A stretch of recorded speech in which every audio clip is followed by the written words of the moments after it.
Et je voudrais juste vous lire ce passage. Il se trouve en 1 Roi chapitre 8. 1 Roi chapitre 8.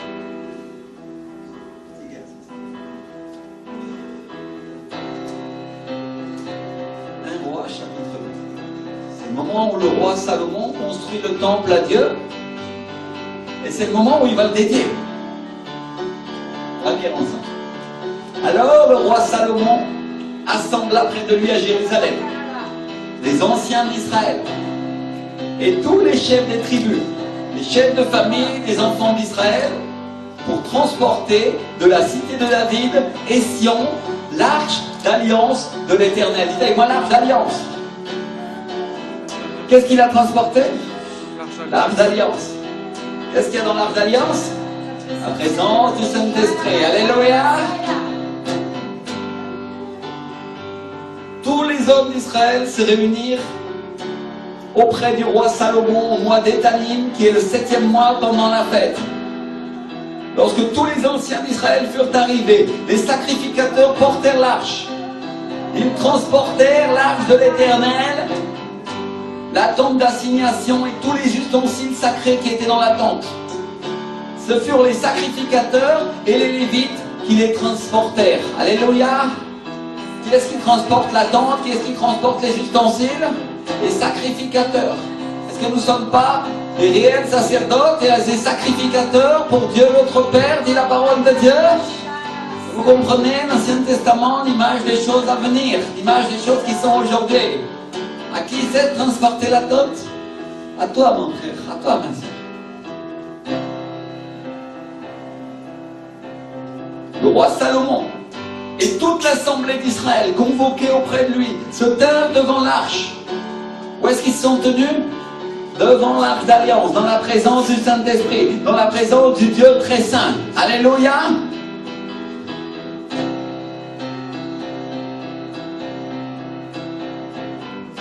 Ils sacrifièrent des brebis et des bœufs qui ne purent ni être comptés ni nombrés à cause de leur multitude.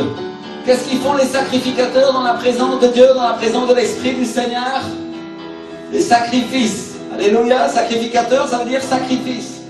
Quand on parle de sacrifice, on parle d'offrande, on parle de dîme, et on parle de sacrifier notre vie, notre temps pour Dieu. Alléluia, on parle de sacrifier des choses qu'on voulait faire avant pour faire les choses de Dieu à la place. Amen. Toutes sortes de sacrifices qui ne purent ni être comptés ni nombrés, dit la parole. C'est-à-dire une multitude de sacrifices. Alléluia. Parce que peut-être certains chrétiens disent, ah ouais, j'ai fait un sacrifice et tout va bien et Dieu va me bénir, ou alors il ne bénira pas. Et Dieu te dit, multitude de sacrifices. Alléluia. Multitude. Les sacrificateurs portèrent l'arche d'alliance de l'Éternel à sa place dans le sanctuaire de la maison, dans le lieu très saint. Où c'est la place de l'arche d'alliance? Dans le sanctuaire de la maison, dans le lieu très saint. Sous les ailes des chérubins. Car les chérubins avaient les ailes étendues sur la place de l'arche et ils couvraient l'arche et ses barres par-dessus. On avait donné aux barres une longueur telle que leurs extrémités se voyaient du lieu saint devant le sanctuaire, mais ne se voyaient point du dehors. Alléluia. Ça veut dire quoi? Pour voir les barres qui portent l'arche d'alliance, il faut déjà rentrer dans le lieu saint. Il faut rentrer déjà dans l'adoration, mon frère, ma soeur. Si tu rentres dans l'adoration, tu vas commencer à voir les barres qui servent à porter la présence du Saint-Esprit. Amen. Tu ne peux pas toucher la présence de l'Esprit, tu ne peux pas toucher la gloire de Dieu, mais par contre tu peux porter l'arche qui permet qu'il soit élevé dans ta vie. Alléluia. C'est à toi d'élever sa présence dans ta vie pour que la manifestation de Dieu, la manifestation du Saint-Esprit se fasse tout autour de toi. Amen. Elles ont été là jusqu'à ce jour. Il n'y avait dans l'arche que les 2 tables de pierre que Moïse y déposa en Horeb lorsque l'Éternel fit alliance avec les enfants d'Israël à leur sortie du pays d'Égypte. Qu'est-ce qu'il y avait dans l'arche d'alliance?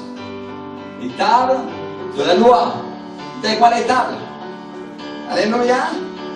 Au moment où les sacrificateurs sortirent du lieu saint, la nuée remplit la maison de l'Éternel. Les sacrificateurs ne purent pas y rester pour faire le service à cause de la nuée, car la gloire de l'Éternel remplissait la maison de l'Éternel. La gloire de Dieu, mon frère, ma soeur, la gloire de Dieu, c'est parce que tu chantais chérie tout à l'heure. Seigneur, que ta gloire remplisse ma maison. Alléluia. Vous comprenez ce que j'essaie de dire aujourd'hui?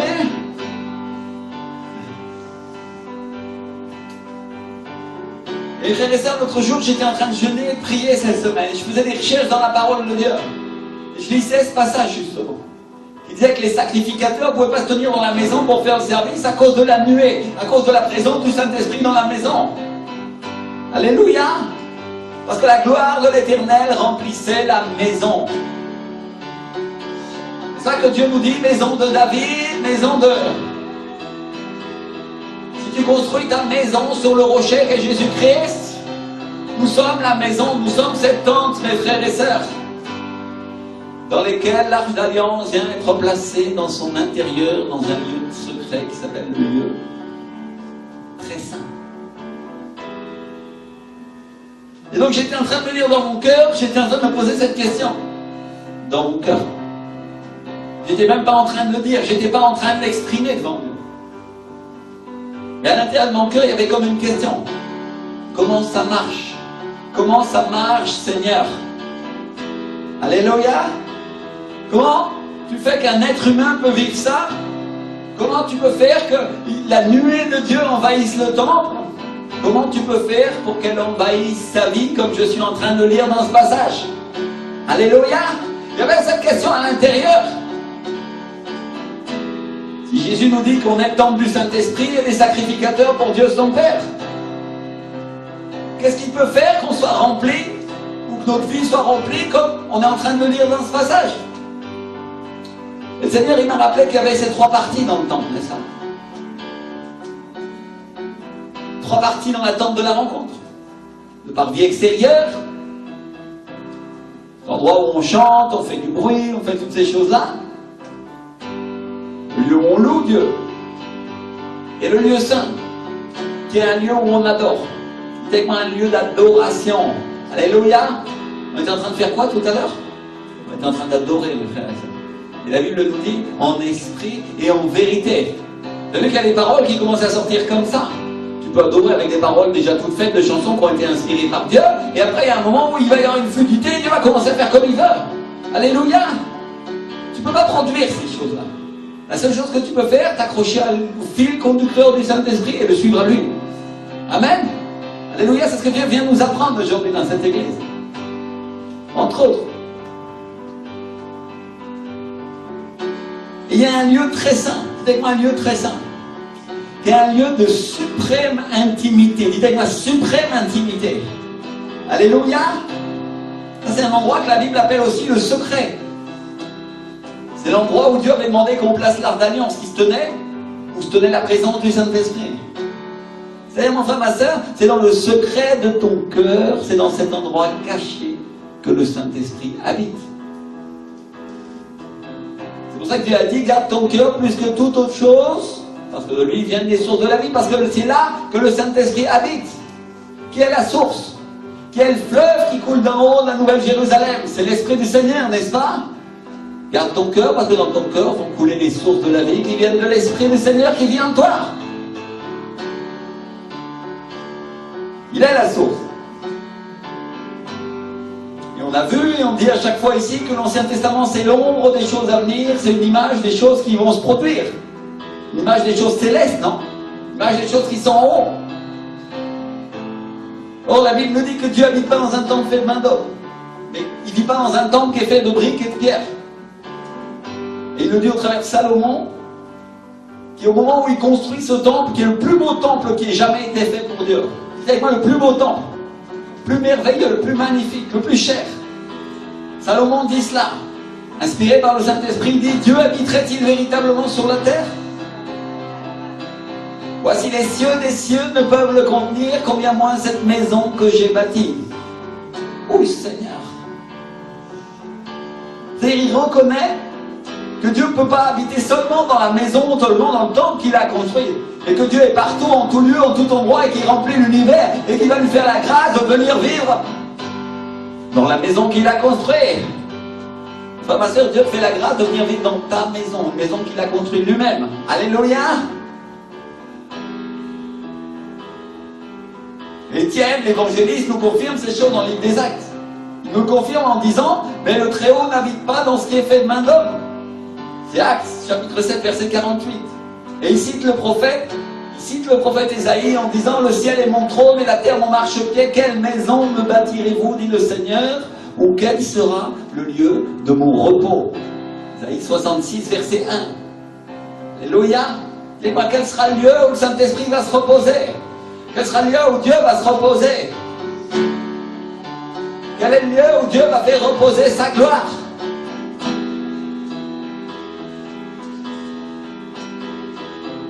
Et les frères et sœurs, Dieu cherche une personne, il cherche une église sur laquelle il va pouvoir se reposer. Sur laquelle il va faire pouvoir reposer son Saint-Esprit. C'est ce que Dieu est venu faire aujourd'hui. Alléluia. C'est ce que Dieu est venu faire aujourd'hui. Il y a une chose qui m'attire l'attention. C'est dans l'Arche d'Alliance qui contenait la présence du Saint-Esprit, il y avait 2 tables. Qui étaient les tables de la loi. Dites-moi les tables de la loi. Les tables de la loi symbolisent l'alliance que Dieu avait passée avec son peuple. Dites-moi l'alliance. L'alliance. Et ces tables, elles étaient là dans le secret, avec la présence de Dieu. Alléluia. Elles étaient là dans le secret avec le Saint-Esprit. Et ça, c'est l'alliance que le prophète Jérémie a prophétisée en parlant de la nouvelle alliance. Quand il dit en Jérémie 31, verset 33, « Après ces jours, je mettrai mes lois dans leur esprit et je les écrirai, où ça? Dans leur cœur. » Alléluia. Beaucoup de gens, ils ont lu ces passages-là, et moi-même, pendant des années, sans jamais les comprendre vraiment. C'est hautement spirituel, mon frère, ma soeur. Et c'est plus simple que tu crois. C'est-à-dire, où est-ce qu'il va mettre ses lois? Là où l'Esprit habite à l'intérieur de toi, dans ton cœur. Alléluia. Là où le Saint-Esprit habite. C'est-à-dire dans le temps. Il y avait des tables de la loi, avec l'Arche d'Alliance, avec la présence du Saint-Esprit dans le lieu secret, dans le lieu très saint. Il y a des années et des années.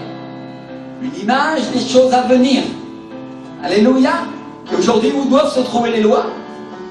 Où doivent se trouver les commandements? Dans nos cœurs. Dis avec moi, dans mon cœur. Alléluia. Parce que mon frère, ça c'est quand les commandements, c'est quand l'alliance de ton Dieu est inscrite profondément dans ton cœur.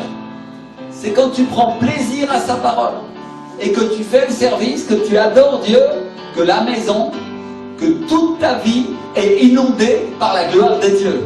Alléluia. Je vais le répéter parce que je veux être sûr que tout le monde l'ait compris, tout le monde l'attrape. C'est quand les commandements de Jésus-Christ, ce qui est écrit dans sa parole, c'est quand l'alliance que tu as avec ton Dieu, l'accord parfait que tu as avec lui, à travers son sang, est inscrit profondément dans ton cœur et que tu prends plaisir à sa parole. N'est-ce pas que la Bible dit qu'on fait de l'Éternel nos délices, non? Et qu'on fait le service, c'est-à-dire qu'on est en train de servir le Seigneur, qu'on adore Dieu, que la maison, que toute notre vie est inondée par la gloire de Dieu. Alléluia. Et je vais vous dire pourquoi c'est tellement important de garder ces commandements. Parce que Jésus a dit, celui qui a mes commandements et qui les garde, c'est celui qui m'aime. Celui qui m'aime sera aimé de mon Père, je l'aimerai et je me ferai connaître à qui? À lui. C'est-à-dire c'est la preuve que tu aimes Dieu, c'est que tu gardes ses commandements, dans ton cœur. Est-ce que ça veut dire que tu les accomplis tous par la loi? Non, parce que le pharisien qui connaît tous les commandements par cœur, il ne les a pas dans son cœur, il les a là. C'est pas la même chose, hein? Dieu dit dans votre esprit, dans votre cœur. Amen. Là où est le Saint-Esprit, là où il habite, pour que l'Esprit puisse venir et souffler dessus et leur donner vie. Alléluia.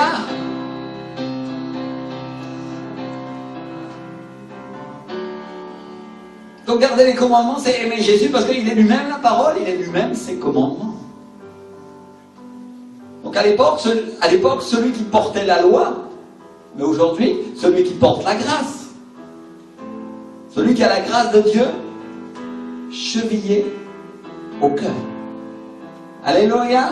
Je ne parle pas de la grâce de Dieu dans le sens où certains chrétiens ont le concept de que je peux tout faire parce que j'ai la grâce. Mais ça, c'est pas la grâce. Je parle de la grâce de Dieu, que Dieu te pardonne. Dieu a miséricorde de toi quand tu as péché. Dieu est capable de te relever. Et il est capable de te bénir. Et il est capable de t'amener à l'endroit où il veut t'amener. Alléluia. Même si tu es le plus grand pécheur de toute la terre.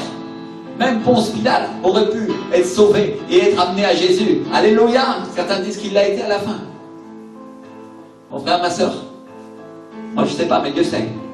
Alléluia. Vous comprenez ce que j'essaye de dire? Ça, c'est la grâce. On parle de personnes qui ont la grâce chevillée au cœur. Et c'est-à-dire, pourquoi je vous dis ça?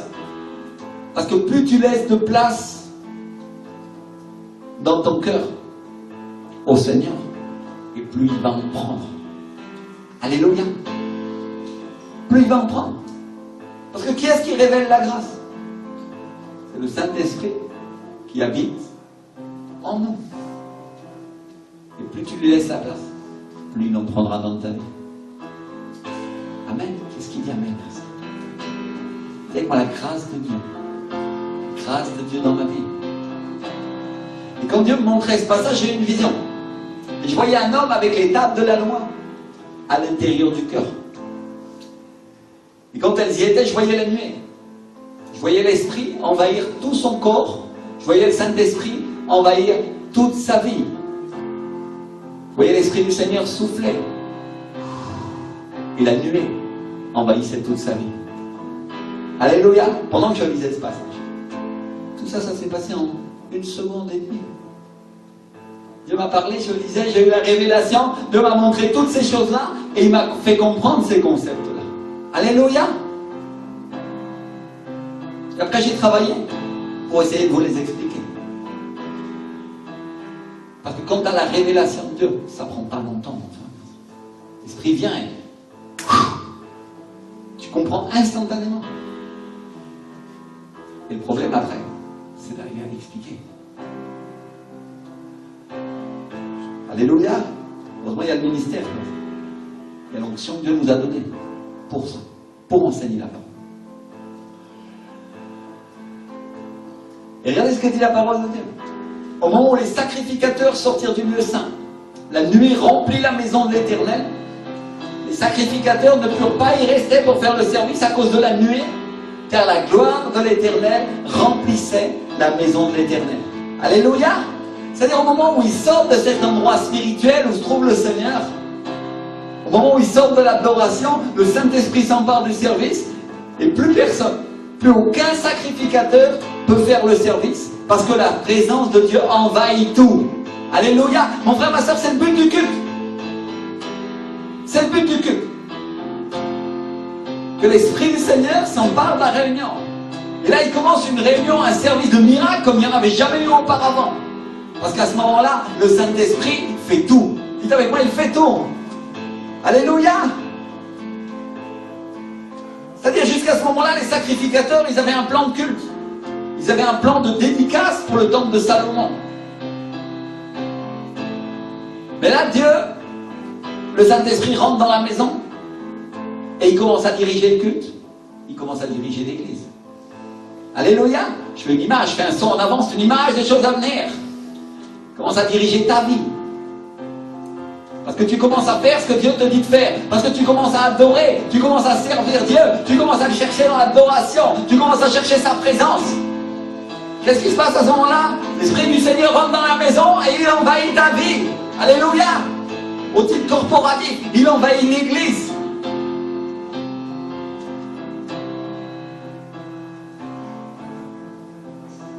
Et commence à la diriger. Il dirige le culte et il dirige l'église. Et on entend la voix de Dieu. Dites avec moi, on entend la voix de Dieu. Mon frère, ma soeur, c'est à ce moment-là qu'on commence à entendre la voix de Dieu. Il y a beaucoup de chrétiens qui disent qu'ils entendent la voix de Dieu, et quand je les écoute, je dis ça, c'est pas Dieu.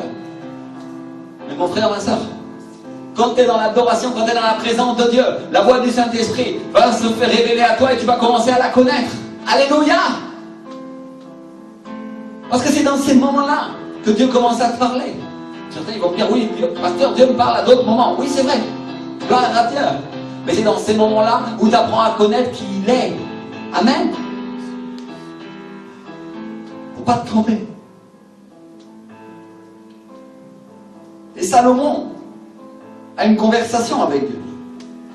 Une conversation dans laquelle il demande des choses à Dieu pour l'église.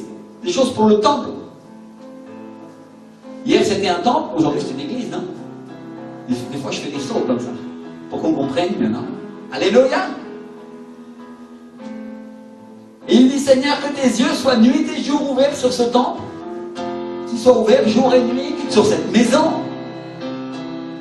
C'est-à-dire, il commence à dire, Seigneur, si ton peuple est battu par l'ennemi parce qu'il a péché contre toi, et qu'il revient à toi et rend gloire à ton nom, si tu adresses des prières et des supplications dans cette maison, exauce-le, Père, pardonne le péché de ton peuple, le péché d'Israël, et ramène-les dans le pays que tu as donné à leur père. Mon frère, ma soeur, à combien plus forte raison Dieu t'exaucera si toi toi-même tu es le temple du Saint-Esprit et que tu reviens à Dieu en disant j'ai péché contre toi, je t'ai pas servi comme j'aurais dû te servir. Pardonne-moi, Seigneur. Alléluia. Certains croient qu'il n'y a que le temple de Jérusalem et malheureusement le temple de Jérusalem il n'en reste plus qu'un mur, que le mur des lamentations. Mais mon frère, ma soeur, Dieu t'exaucera si tu vas au mur des lamentations. Mais à combien plus forte raison il t'exaucera si tu comprends que tu es l'habitation du Dieu vivant. Alléluia, tu es le temple du Saint-Esprit, dit Paul.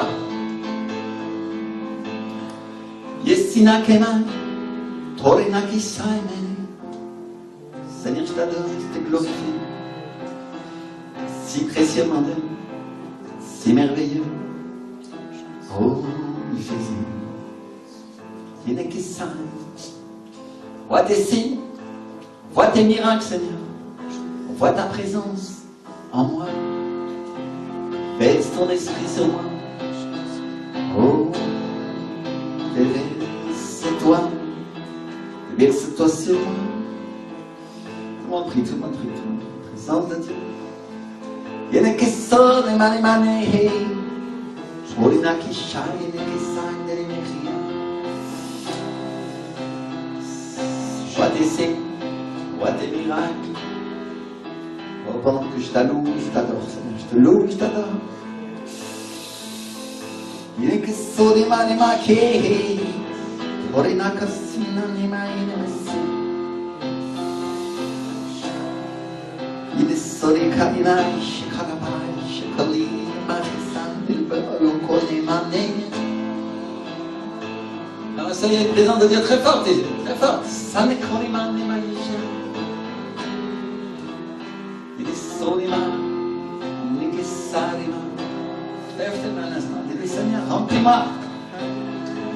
Remplis-moi. Donc je te sers. Donc je te loue et je t'adore, Seigneur. Remplis-moi. Remplis-moi, Jésus. Remplis-moi. Remplis-moi. Remplis-moi. Je me tiens dans ton temple, Seigneur. Si tu as fait de moi cette temple de la rencontre, qui n'a carrément des mains. À l'intérieur de moi, ça. Mon esprit te loue.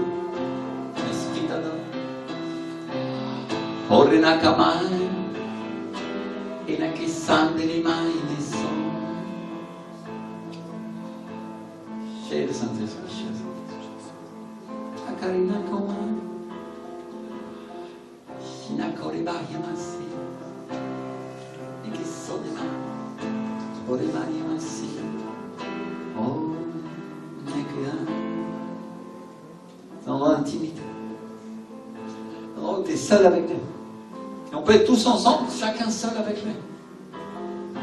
C'est ça la puissance de Dieu. Il a cette capacité.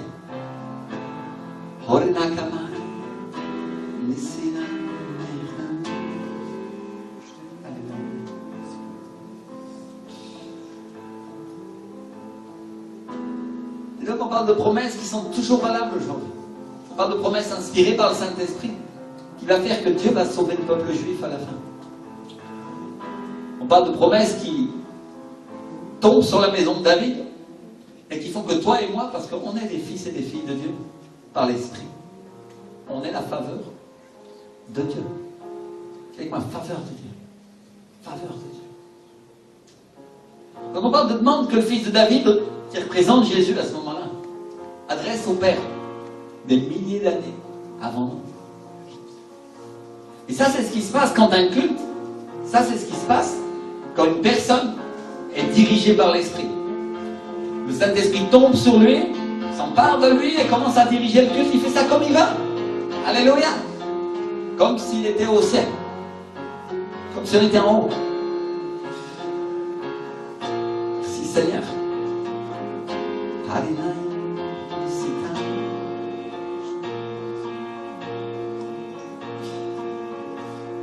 Peut-être il y en a qui vont dire, pasteur, ça c'était il y a longtemps, c'était dans l'Ancien Testament.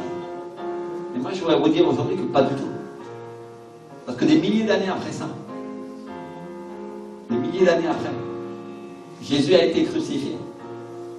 Et après que les apôtres aient appris à le connaître, après que Jésus ait mis ses lois dans leur cœur, et après que Jésus ait demandé à Pierre, est-ce que tu m'aimes? Est-ce que tu m'aimes, Pierre? Agapé? Tu m'aimes de l'amour de Dieu? Pierre il répond, Philéo. Ah, je t'aime l'amour de fils. Philéo, Jésus. Renaka Santa. Et après tout ça, le Saint-Esprit tombe sur l'église. Il tombe sur la chambre haute et un vent violent souffle dans la salle et des flammes de feu commencent à se poser sur l'église. Des lampes de feu. Les gens se mettent à rire, ils se mettent à se rouler par terre, ils parlent en langue. Vous avec moi, parlent en langue. Les langues se manifestent, commencent à sortir de leur bouche. On parle d'un culte où l'Esprit du Seigneur dirige. On parle d'un culte où l'Esprit du Seigneur fait tout. Alléluia. Ton culte, Saint-Esprit. Ton culte.